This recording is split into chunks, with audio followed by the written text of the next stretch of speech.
अद्य वयं बीजगणितं प्रारप्स्यामः। भास्करीय सिद्धान्तशिरोमणौ द्वितीयः ग्रन्थः बीजगणितम्। तत्र मङ्गलाचरणम्।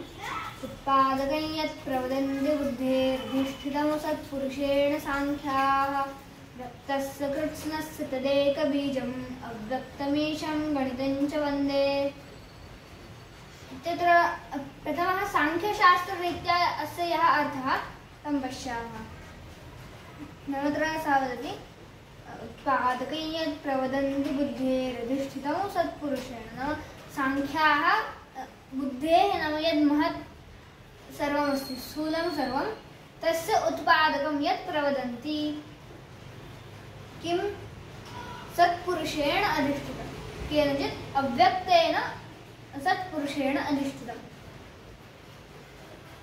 तर्हि व्यक्तस्य कृत्स्नस्य तदेकबीजं, तत् कृत्स्नस्य व्यक्तस्य एकं बीजं नाम सम्पूर्णस्य व्यक्तस्य यद् एकमेव बीजमस्ति तादृशाय अव्यक्त ईशाय नमः इति तस्य साङ्ख्यशास्त्ररीत्या अर्थः अस्ति।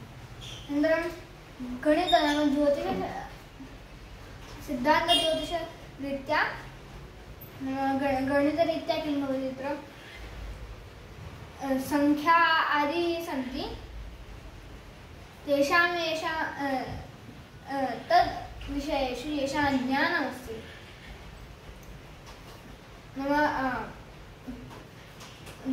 कृत्स्नस्य व्यक्तस्य गणितस्य यद् उत्पादकं प्रवदन्ति तद् अव्यक्तं गणितं वन्दे इति अत्र उक्तमस्ति।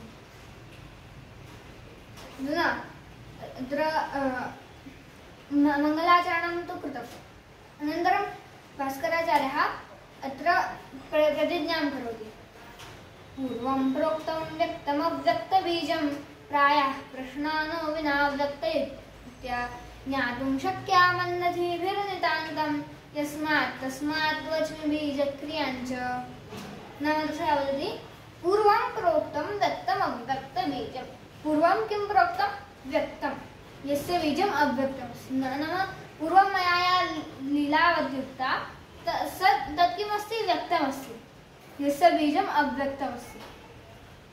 प्रायः प्रश्नानो विना अव्यक्तयुक्त्या, प्रायः अव्यक्तयुक्त्या विना नो नाम अस्माकं प्रश्नाः ज्ञातुं न शक्याः।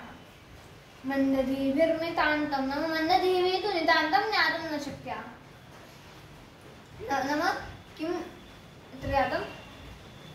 पूर्वं यद् मया व्यक्तम् उक्तं यस्य बीजम् अव्यक्तमस्ति यस्मात् तस्य प्रश्नाः अव्यक्तयुक्त्या विना नो ज्ञातुं न शक्याः। मन्दधिभिः तु नितान्तं न ज्ञातुं शक्याः। तस्मात् अहं बीजक्रियां च वच्मि नाम अव्यक्तक्रियां च वच्मि इति भास्कराचार्येण प्रतिज्ञा कृता अस्ति। अधुना अग्रिमपर्याये अस्य ग्रन्थस्य गणितभागस्य प्रारम्भः भविष्यति। नमो नमः।